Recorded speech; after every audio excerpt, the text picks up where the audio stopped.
Good evening and welcome to the general meeting of the Centennial Community Association. This is being filmed on Tuesday, January 19th, 2021. First of all, we want to go over some guidelines for virtual meetings in case you haven't joined us before. Upon entering the meeting, all participants will be muted. If you have a question, please use the chat box or feel free to use the raise hand feature. Video, feel free to turn your video on if you are comfortable doing that. And you should know that this meeting is being recorded. After the meeting tonight, we will upload the video to our YouTube account, which you can find by searching Centennial Community Association on YouTube. Also, meeting minutes will be posted to our CCA website.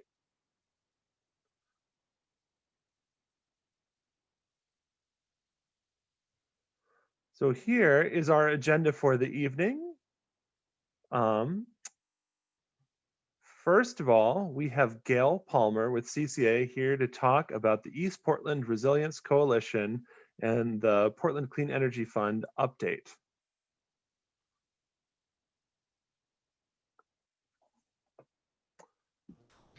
Hello, everyone. I'm Gail Palmer. I'm a secretary to the Centennial Community Association Board, and I also am active with East Portland Action Plan. And for those of you, several of you may have already heard this update and synopsis from other meetings. But for those of you who haven't, the East Portland Resilience Coalition is a new coalition of 25 community organizations who formed last fall for two purposes. One is to consider the opportunity to look at and examine what we've learned about this 2020 year of adverse events between the pandemic events that have led to the rise of racial justice protests and wildfires in East County. Lots of things that we can learn from the community response and our individual responses to those adverse and community events. And so the Resilience Coalition will promote, it's beginning this January. Our first partner meeting will be on next Tuesday night at 5:30 to 7 p.m. And anyone who would like to get access to that particular meeting, just leave your name and request in the chat. So we have 25 community organizations, from small volunteer-run organizations to some well-known players in East County, like Impact Northwest and New Avenues and the Clean Energy community. And our first action as a group was to apply for a Portland Clean Energy Fund planning grant. Should we get that grant, which we'll know sometime in February, late February, we would have a year to do planning and community discussions around what kind of neighborhood level and family level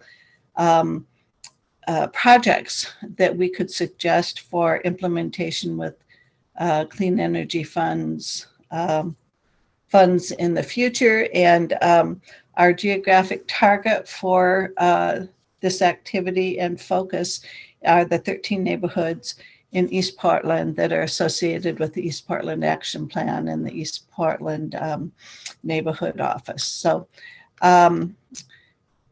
that group of 25, like I said, is just getting going in January formally after forming our partnership agreements. The group of participants has committed to taking 2 years to really examine how we can improve community response to situations like the pandemic and suggest ways in which we can improve the personal resilience and the community experience when other events come up in our future. We also have an emphasis on promoting and supporting each other in knowledge about community resources and cultural events and activities. So, like I said, we're just getting underway. We invite any member of the community to join our discussions as an individual participant. You don't need to be a formal partner to join in. We don't have a regular meeting schedule yet. We're hoping to try to get regular meetings set up so people can know that they can participate, and we'll advertise those. So watch for additional updates. Centennial Community Association is a committed partner to this effort, and there will be updates in all of our meetings as much as possible on the activities. Our invited guest, Grace Howie from Centennial Neighborhood Emergency Team, will talk about that team, but they are also a committed partner to the resilience effort. So that's all I have to say about that. Like I said, Centennial Community Association will be having updates each time around as well. And I would encourage people to introduce yourself in the chat as we go along tonight. And that's all I have on that. Okay.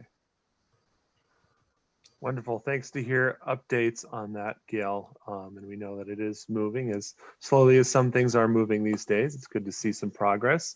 I actually want to go ahead and switch up the agenda a little bit and have Grace Hui, forgive me if I mispronounced that, share with us a little bit about what the Centennial Neighborhood Emergency Team is doing.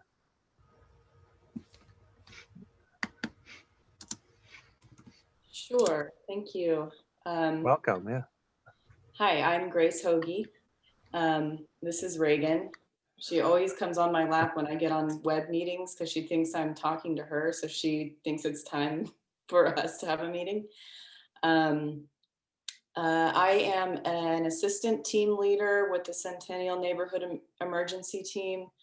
I don't have any specific focus in that capacity, just as we're getting off the ground.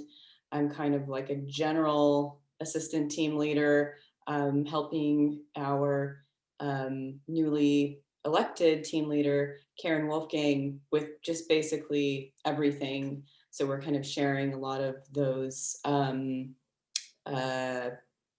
responsibilities and initiatives and things like this, for example. Karen was busy tonight, so I'm filling in for her kind of. One of the things that just recently happened was in our last meeting, we did do a formal team leader election.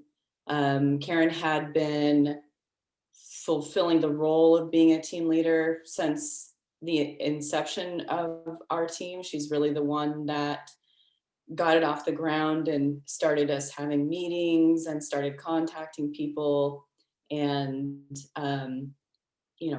she was playing the role of being the team lead for several months before we officially elected her last week.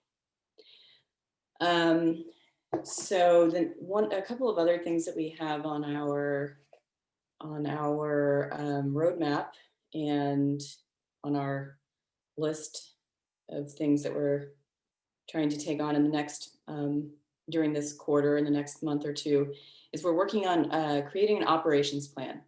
Each neighborhood emergency team should have an operations plan, and the plan includes what we will do if deployed in the event of an emergency. For example, in a Cascadia subduction earthquake. Where will we go? What radio channel will we communicate on? How do we determine who is in charge? and what are areas of risk in the neighborhood, among other things. And so we are just starting to kick off conversations around that. And we're going to have a planning meeting with, it's going to be a longer planning session. We're shooting for 2.5 hours where we can just kind of brainstorm and try to list all of the areas of risk, for example, schools or hazards or things like that. And actually, we're trying to get a larger group of people, not necessarily net members. So if this sounds like something that you would be interested in participating in, you can go ahead and put your information. Actually, what I'll do is I'll put my email in the chat, and then you can shoot me an email, and we can include you on that meeting if you're interested. So what will come out of that meeting is we'll walk away and we'll try to draft this operations plan, and then the active net members will vote and approve that final plan, which I say final, but really it's subject to change as we go on, especially because we are such a small team right now. Generally, a lot of nets in Portland have operations plans that say everybody come meet at this park, and then this, we'll have all these different roles, like a medical officer and somebody documenting things, and the amateur radio operator, and all these different roles and responsibilities. Well, we only have about 5 people that generally attend our meetings. I think we have 12-ish people that are actually active nets, but they don't always attend our meetings. And we don't know who of those people will actually be able to respond in the event of an emergency. So we're going to write our plan in such a way that it's practical, not just like what we wish we could be able to do if we had 20 people on the team, but what's practical, what we know is practical for us to do in the event of an emergency. And just to be clear, there's a lot of other smaller emergencies that could occur, such as wildfires, down power lines, flooding, things like that. In those situations, the Portland Bureau of Emergency Management may deploy us to do things like protect a perimeter around a down power line, or help with distribution of supplies in a wildfire situation, or other things like that. But those things are coordinated by PBIM and wouldn't require a deployment of our whole team to do things like search and rescue or building assessment or things like that. So just to be clear on the difference between those different types of deployment and when we would activate that operations plan. So in addition to the operations plan, another thing that we want to get going on shortly is a radio exercise. We want to have different team members in different areas of the Centennial take their FRS or GMRS radios, like a walkie-talkie, and go to different parts of the neighborhood and see if we can communicate, where we can communicate, where obstacles are.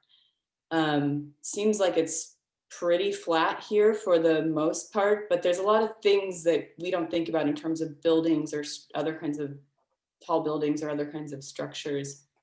And maybe there are hills that we're just not really aware of. So that will help us identify the best place for us to set up an incident command location where we could go and be able to communicate with the fire station and communicate with PBIM via radio, or communicate with other nets in other neighborhoods via radio.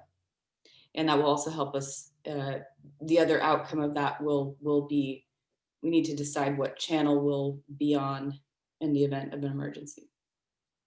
And eventually all of that information will be included in the operations plan as well. And Vaughn just posted in the chat some statistics about the things that nets respond to throughout the year.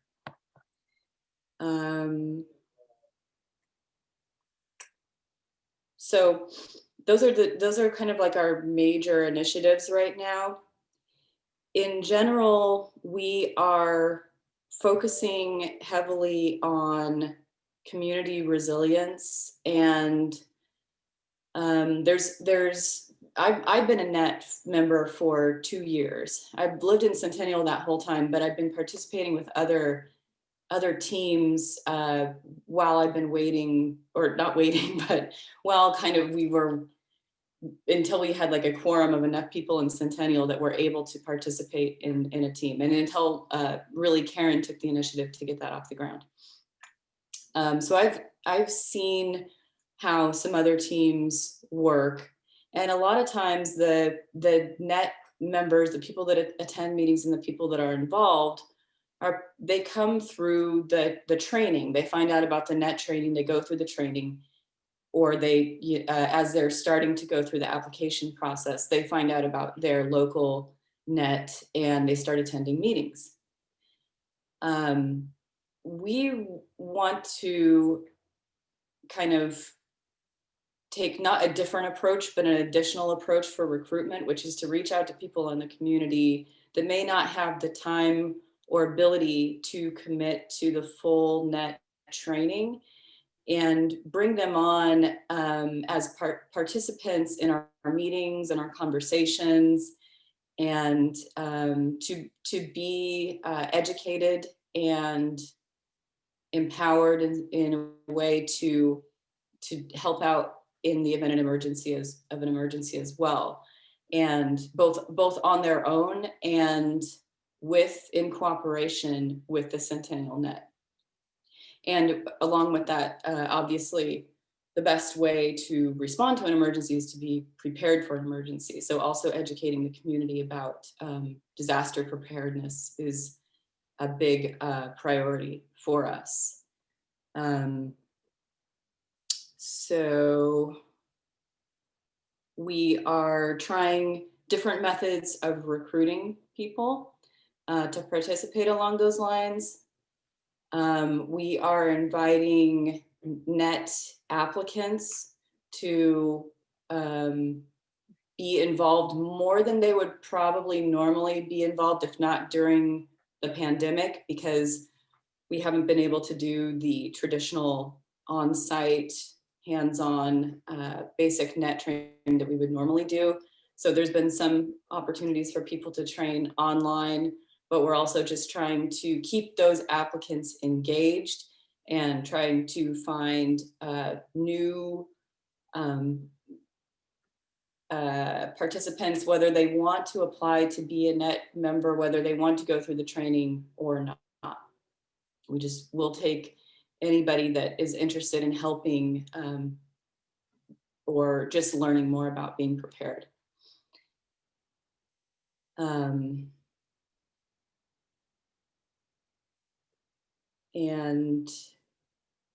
there was one more thing I was going to say.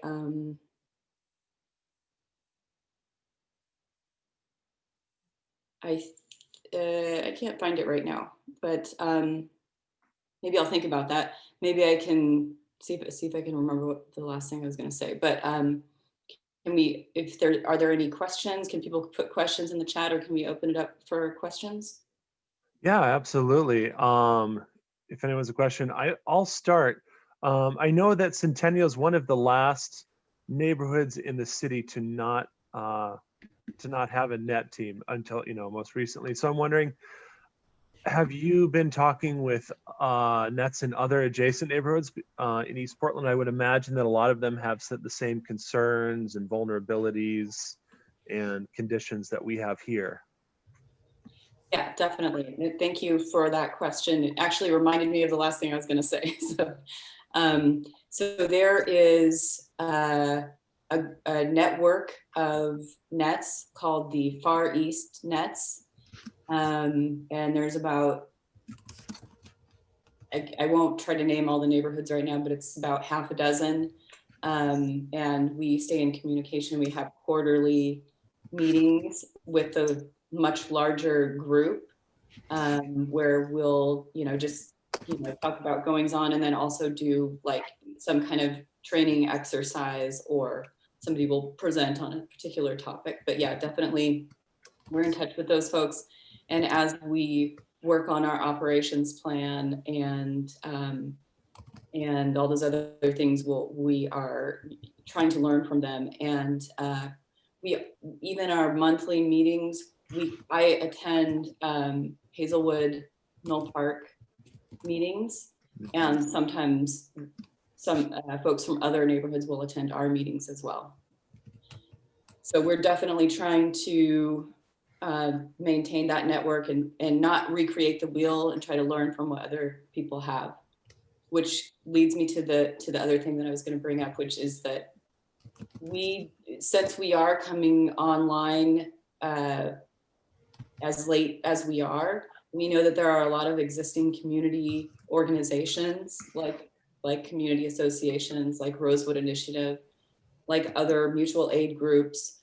Another one of our goals is to network with those existing groups, rather than trying to again, recreate the wheel, or build something that already exists, or try to build relationships on our own, go through these existing organizations that maybe already have those relationships, have those bridges into specific communities, and try to leverage those networks. Great. Well, I'm glad to hear there's already other, people. We're not trying to reinvent the wheel, and there's a lot of support out there already. Does anyone else have any questions? Feel free just to unmute yourself, or use the chat box, or raise your hand. Hi, this is Sherry. She kind of talked to what my question was that I put in there, because there's so many organizations that are doing an effort to coordinate on this.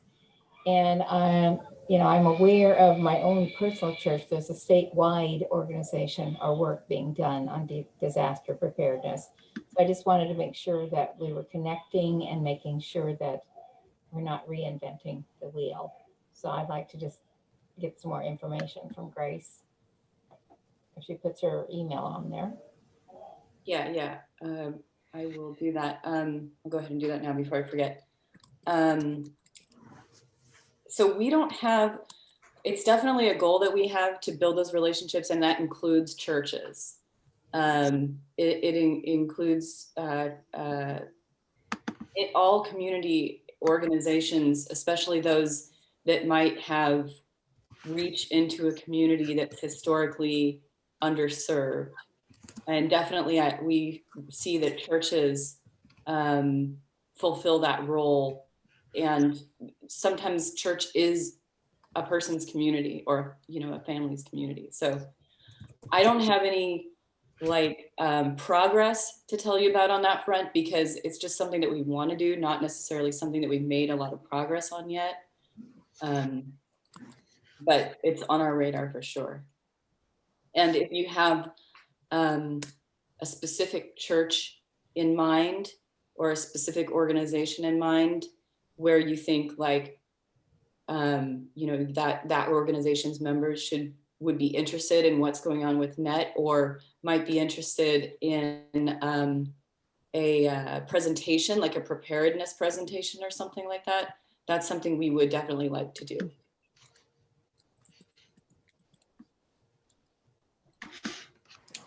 Grace, this is Gail. Since I've been attending a few of the CNET meetings, one of the things I was really interested in is that I probably will never become a trained NET member. So when you talk about NET members, I assume you mean people who have kind of undergone some of that training. But the role I see, partially as a Centennial board member, but also now with the Resilience Coalition, is to help facilitate some of that cross communication among groups. And so I was just curious when I first started coming about the types of skills you're looking for that net members would be trained in. And I know you talked about radio, having radio skills, but what are just a couple other few things people might be interested in knowing what a trained net person might have? Sure, yeah. So when we're talking about volunteers that might participate with NET but not be fully active NET members, we call them ATVs, alternately trained volunteers, or they might also be called SUVs, spontaneous untrained volunteers. And those SUVs would be folks that don't necessarily have any training, or we're not really aware of what their training is, but they show up in emergency and they say, we want to help. And we just find something that suits them and try to leverage their willingness to volunteer. For alternately trained volunteers, those are folks that we ideally are aware of before an emergency happens, people that are on our contact list and that we're aware of that have specific skills, like, for example, medical skills, a nurse, a doctor, a dentist, a veterinarian, or maybe it's somebody that has some specific equipment. Maybe it's somebody that has a chainsaw and knows how to use a chainsaw, or has a vehicle that can carry a lot of things, or something like that. So those are people that we're interested in, all kinds of volunteers, even if they don't have those specific things. Maybe they have other skills like communication skills or documentation skills, that sort of thing. So those are the things that when I say volunteers participating that are not fully trained nets, or that don't have time to be fully trained nets, that's what I'm talking about. In terms of becoming a net, you go through several weekends or several Saturdays of, at least this is what I did back in the before pandemic times, several Saturdays of hands-on and in-person training, where we go through various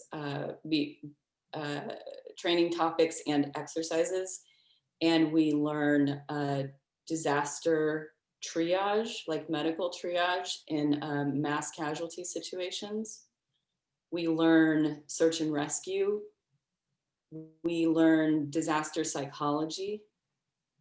We learn how to use a fire extinguisher and put out fires.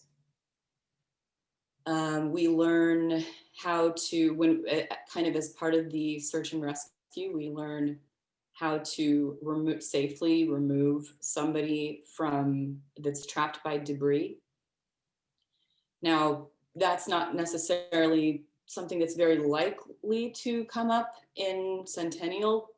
One of the major risks that we have in downtown Portland is unreinforced masonry buildings that are subject to massive collapse if the Cascadia subduction earthquake happens. And those would be areas that would be more likely to have those types of situations. But you never know where you're going to be when the emergency happens. Maybe we could be down, even though we live here, we could be downtown working or something else. So that skill is still something that's very useful. And for me, it's just fun to learn, to gain those new skills and to kind of get your heart pumping and put yourself in a tense and different situation than most of us would normally be in. Trying to think of what else. Maybe Devon, if you're listening, if you can think of some other training topics I haven't. see he's had his hand raised.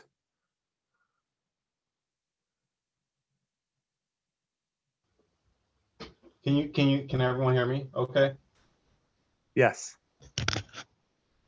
Okay, great. Yeah, hi, my name's Devon Wilson Angel. I coordinate the NET program. I just wanted to just wanted to point out a few things. One, the biggest difference between the reason why we use those terms like ATVs and SUVs is because in government language, it actually makes sense to us.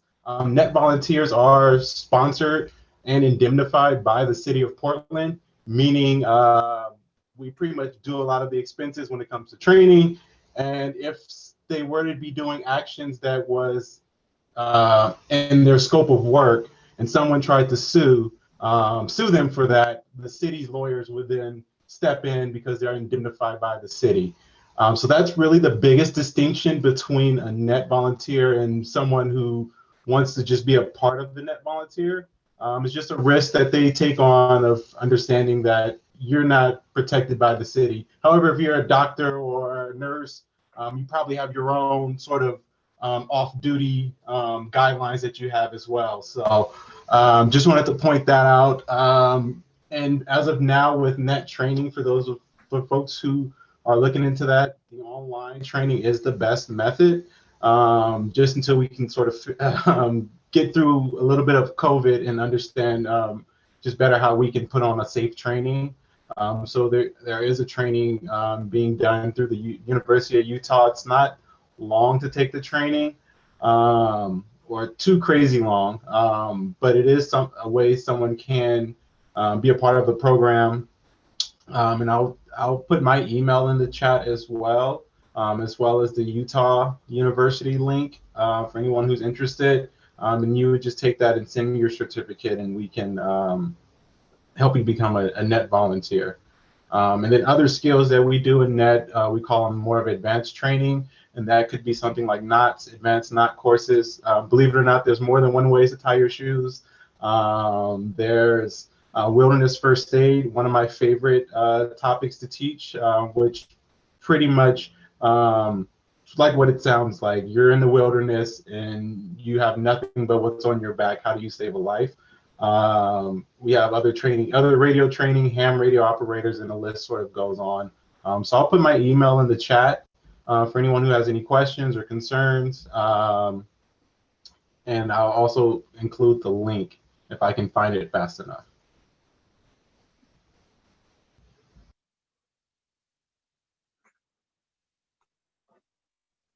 Wonderful. Thank you, Devon. Thank you, Grace. Are there any other questions? I know, Tom, you might have had your hand raised earlier. I noticed that, just really quick, I noticed Scott put in the chat, I think other houses of worship should be included too. There are several Buddhist temples in our neighborhood. Yeah, they're definitely on our radar as well as there is Ethiopian church, I know, really near to where I live.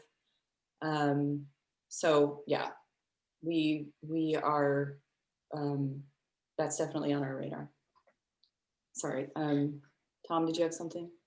Yeah, my question goes to, and usually does, from our relationship to our neighbors to the east are actually another city, and rather training or recognizing, coordinating with our neighbors to the east in a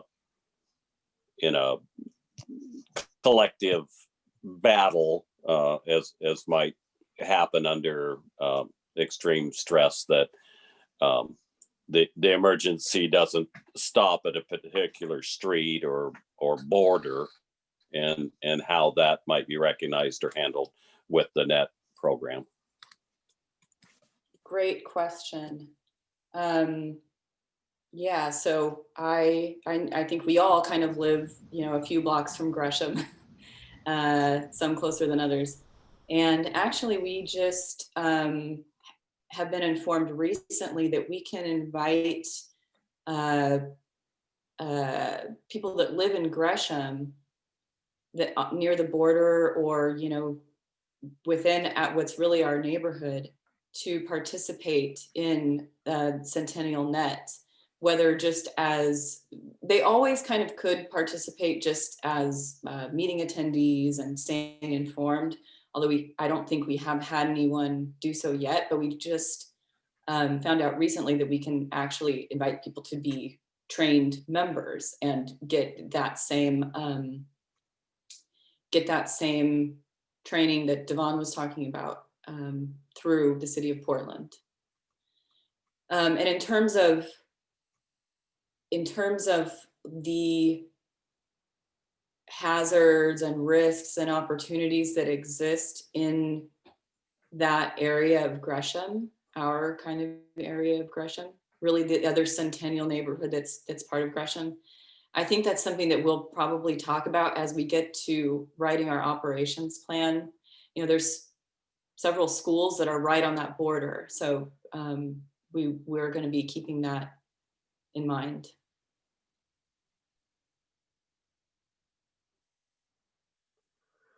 Great, thank you. Well, let's do one final call if there's any more questions before we move on.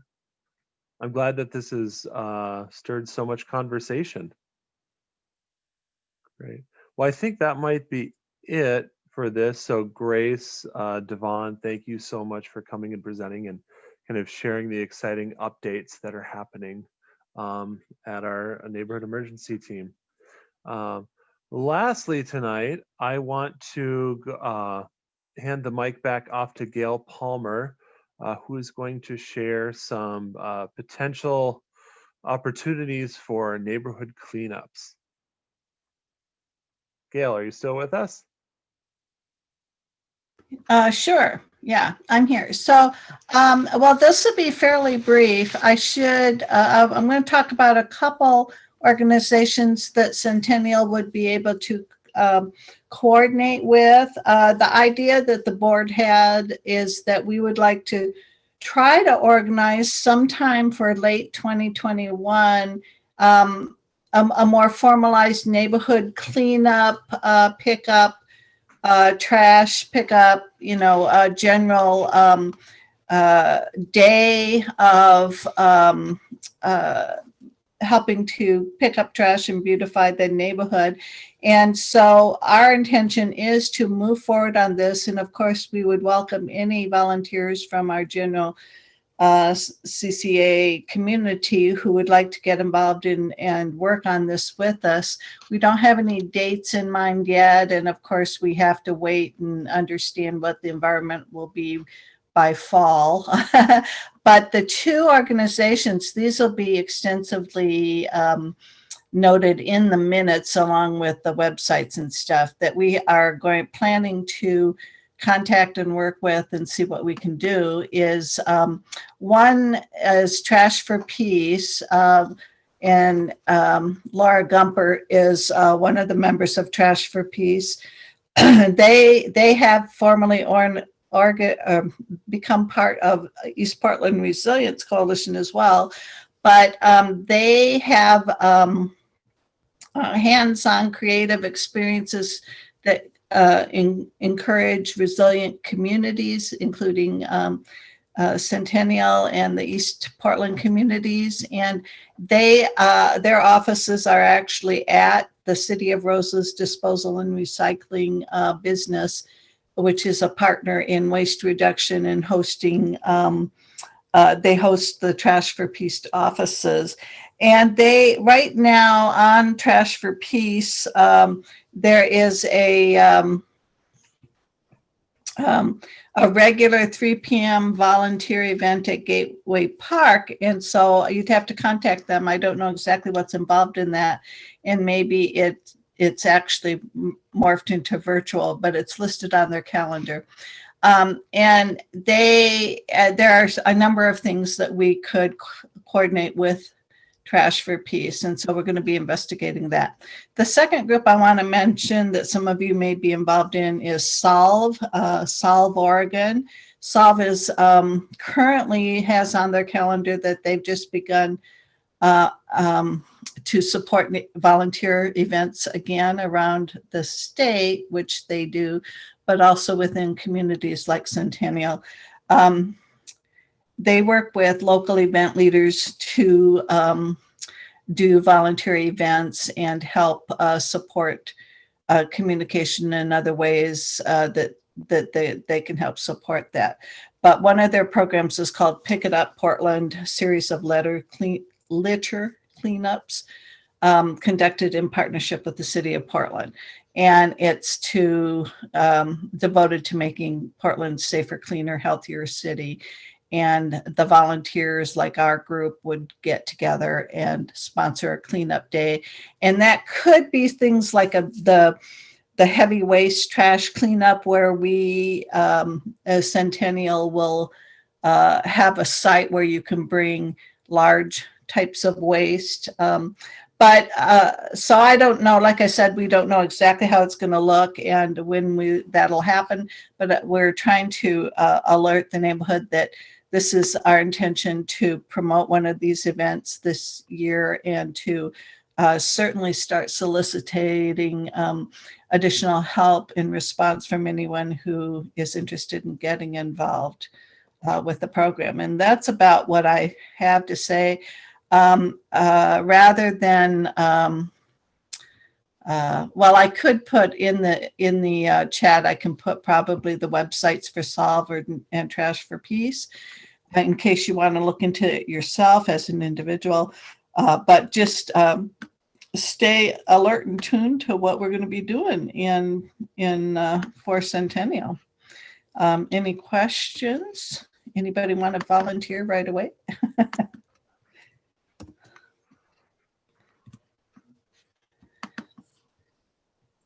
Okay. Okay, great. Thank you so much for that update, Gail. Yeah.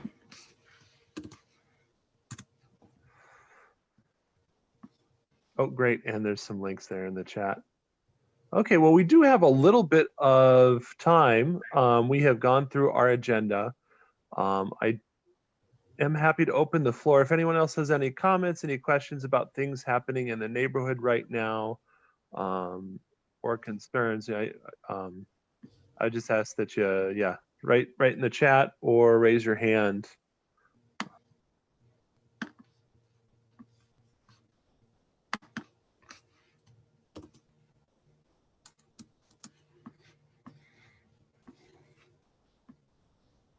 Sherry, I saw you talking. Are you? Well, I was just thinking about, there's been a lot of discussion on Nextdoor about stolen cars and how to report them. And I have found from working with Jenny, and you know Jenny, about our house on the end, she alerts us, and there's only one phone number to keep calling if you have an abandoned trashy car that you can contact. And I don't know that right away, but it's the city of Portland. Yeah, I think we've shared that. That might be on our Facebook page. I hope I can so. also share that again too. But that's, Yeah. I noticed in my neck of the neighborhood, I've been reporting vehicles, and in my experience, they tend to be picked up after 2 or 3 days. So pretty good response times, but still, that's kind of the one way to do it right now. Right, and my church is doing it too, because we have the same situation there. The more people call in a neighborhood, the more quickly it happens. And the city of Portland has been very good with the house at the end of my street in getting some activity from the owners and the people out of there. So you can get help if you keep Yes. at it. Yes, a great lesson I think we all learned from that house, and just applying constant pressure when needed to the people who can help make change happen. So. Right. Okay, well, unless anybody else has anything to add or questions for us. Oh, we have a question from Layla. Oh, great. She is sharing some information. She'd like to join the next NET meeting, or the Resilience Coalition meeting. With that, I just want to thank everyone for And the coming. Oh, yes. Portland East Portland Resilience Coalition. I'm home now, so I can write things down. And I'm very happy you're discussing emergency preparedness for our area, because I was trying to find out, like before Joanne Hardest on the city council, she's head of emergency also. And then I know we have Park Lane Park. I think is the gathering place, one of them for people to meet. I wanted to find out more. I'm so happy. I was in the olden days, I was with it was called the Civil Defense volunteer. Anyway, in Illinois, I was trained for that. And I'm also a trauma intervention volunteer of the TIP program. And we help first responders call us out for emotional first aid. So although I'm handicapped getting around, but I still, this is very good. I'm very happy. So we can educate people, and also the immigrants. We can get people to translate it for the different language speakers in our area. I speak some Arabic. I'm not perfectly fluent, but I do have it as a second language. So thank you so much for all that. And also, Saul, I don't know if I can do anything now. I'm just recovering from COVID. So I had it over Thanksgiving, and I have the side effects from that now. So, but I'm really happy, and I was happy I got the invitation for the meeting. And I always see, it's either Gail or somebody comes to EPAP. I'm active there. I'm talking about Centennial Community Association. I said, I belong, I live there. I want to go, I want to be part of it, So I think I've come to a couple of the meetings only when you had them at Rosewood. So thank you so much for all this information. And if you can give my names to those, I wrote down Devon's email address. And Grace, is Grace with net, or is she with Grace is with net. Okay, good. And so is Devon? Yes. Yeah. Yes, correct. Yeah. Okay. Thank you so much. And I really appreciate all the work you all are doing now. It's even with the COVID, we're getting organized, and I'm happy. Everybody celebrate tomorrow. Woo! After 12:01 p.m. I don't know anybody else's politics, but I'll be happy. I think we're going to get more positive things done to help people, in our area. 2021 will probably be a year of change, and it's great to see this energy here at this meeting. I think this is a record for attendees for the last few months in our digital format. And Richard, thank you for joining us. Well, feel free to come back anytime, bring a friend. Other than that, I think we've gone through everything we need to. And feel free to ever reach out, email me in the meantime, or of course, check us out on Facebook if you have questions or need information. Dan, can I just give some info? First of all, I want to say, Layla, thanks so much for your interest in participating with NET and also with the EPRC. I'm really excited to hear that. Thank you. I see you put your phone number in there. And did you say you did write down my email address? This is Grace. I did. Grace Hoogie. Yes, gracecatherine@gmail.com. That's right. Yeah. So is that it? Yeah, that's right. I'm an assistant team leader with the Centennial Net, and Devon lives in Centennial, and he also works for the city of Portland as the net coordinator. So you were lucky I was lucky to have him help fill in the gaps for a couple of things as part of my presentation. But thank you so much. You can email really either one of us, and we can get you to the application to get to apply to be a net volunteer.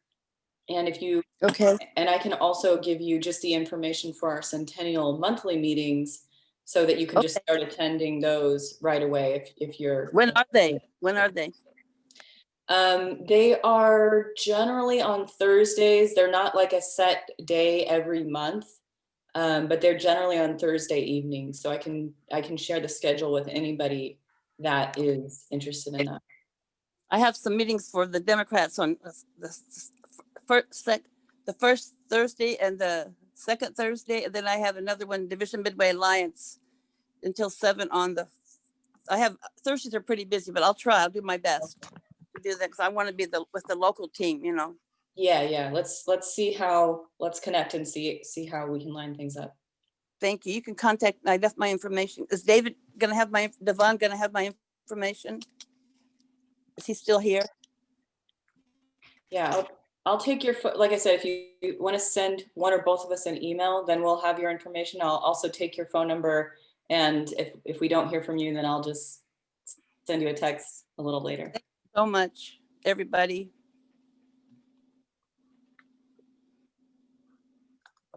Okay, everyone. I just want to say thank you.